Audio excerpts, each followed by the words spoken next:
¿Qué pasa cuando un equipo está en el mejor momento de su historia y de repente deja de existir? Cuando una generación entera desaparece antes de poder escribir su final. El fútbol nos enseña a celebrar goles, a discutir títulos, a recordar victorias, pero hay historias que no se cuentan con estadísticas, historias donde no hubo revancha, donde no existió el próximo partido. Hoy no vamos a hablar de derrotas, hoy vamos a hablar de equipos que el fútbol perdió para siempre. Estas son las 5 tragedias más grandes de equipos de fútbol. Caso número 1. Torino, la tragedia de Superga. A finales de los años 40, el Torino no era solo un club, era el fútbol italiano. Venían de ganar 5 ligas consecutivas, dominaban el campeonato sin discusión y prácticamente toda la selección italiana estaba formada por jugadores del Torino. No era exageración decir que ganaban todo, era uno de los mejores equipos del mundo en ese momento. El 4 de mayo de 1949, el equipo regresaba de un partido amistoso en Portugal. El avión intentó aterrizar en Turín bajo una intensa niebla. Nunca lo logró. La aeronave se estrelló contra la colina de Superga. Murieron 31 personas que formaban parte del vuelo, jugadores, cuerpo técnico, dirigentes y periodistas. En un solo instante, Italia no perdió un equipo, perdió una generación entera de fútbol. El Torino siguió existiendo, pero jamás volvió a ser el mismo. Caso número 2. Chapecoense, el sueño que nunca se jugó. Chapecoense era un club humilde, de esos que nadie imagina en una final continental. Pero en 2016, contra todo pronóstico, llegaron a la final de la Copa Sudamericana. Era el partido más importante de su historia. El 28 de noviembre, el equipo viajó a Colombia para disputar esa final. El avión nunca llegó. Por una cadena de errores, la aeronave se quedó sin combustible y cayó antes de aterrizar. Murieron 71 personas, entre ellas 19 jugadores del primer equipo, además de cuerpo técnico, dirigentes y periodistas. Solo 6 personas sobrevivieron. Entre los sobrevivientes estaban Alan Ruschel, Jackson Follman y Neto.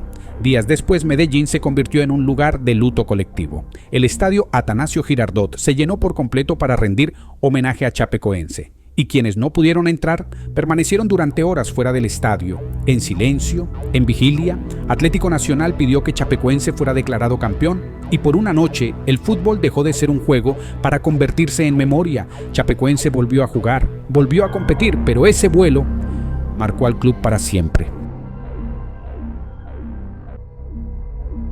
Caso número 3. Manchester United, el fin de los Busby Babes. A mediados de los años 50, el Manchester United estaba construyendo algo diferente. No era solo un equipo ganador, era una idea. Matt Busby apostó por jugadores jóvenes, formados en casa, rápidos, técnicos, valientes. La prensa los llamó los Busby Babes. Dominaban Inglaterra y estaban listos para conquistar Europa. En febrero de 1958, el Manchester United regresaba de jugar un partido de Copa de Europa en Belgrado.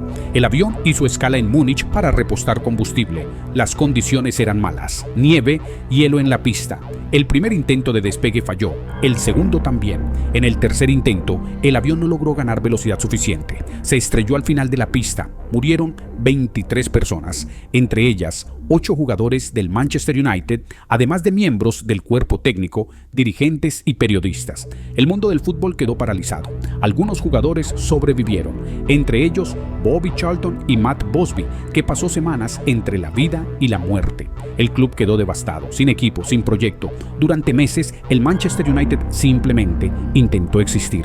Años después, el United volvió a levantarse, ganó la Copa de Europa en 1968, pero aquel título no cerró la herida, porque ese equipo, esa generación, estaba destinada a algo más y nunca pudo terminar su historia. Caso número 4. Alianza Lima.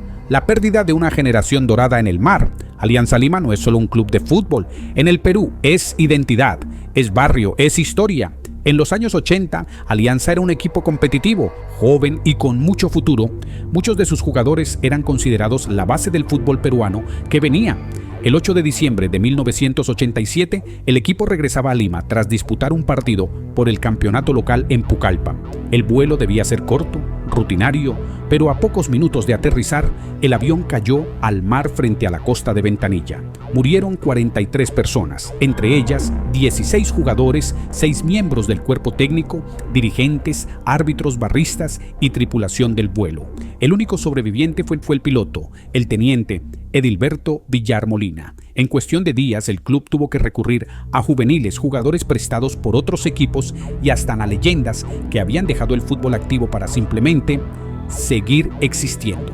No fue solo una tragedia deportiva, fue una herida profunda en el fútbol peruano. Cada 8 de diciembre desde entonces, la familia aliancista recuerda a aquellos que se fueron y a una noche que nunca debió suceder. Caso número 5. Zambia, una selección perdida. A comienzos de los años 90, Zambia vivía uno de los mejores momentos de su historia futbolística. La selección nacional era joven, rápida y competitiva. Muchos creían que estaba destinada a grandes cosas. En abril de 1993, la selección viajaba para disputar un partido clasificatorio rumbo al Mundial. Poco después de despegar desde Libreville, en Gabón, el avión cayó al Océano Atlántico. Murieron 30 personas, entre ellas 18 jugadores de la selección de Zambia. En cuestión de segundos, el país perdió a casi toda su selección nacional. Kalusha Bwalya, la gran estrella del equipo, no fue parte de ese vuelo. Viajaba desde Europa, en un avión distinto. A él le tocó asumir el liderazgo y ayudar a reconstruir la selección desde cero. Contra todo pronóstico, y solo un año después de la tragedia, Zambia llegó a la final de la Copa Africana de Naciones de 1994. 19 años después, en 2012, Zambia ganó la Copa Africana de Naciones. La final se jugó en Libreville, la misma ciudad donde había ocurrido el accidente. El título fue dedicado a los que se habían ido, porque ese día el fútbol no devolvió a los que se fueron, pero le dio sentido a su historia. Estas historias no hablan de fútbol, hablan de personas, de equipos que nunca volvieron a jugar juntos. El fútbol no pudo devolver a los que se fueron, pero sí pudo hacer que nunca fueran olvidados, porque a veces el partido más importante no se juega en la cancha. Y si quieres seguir viendo este tipo de historias, te dejo en pantalla los 5 ataques más brutales en estadios de fútbol y las 5 hinchadas más peligrosas del fútbol.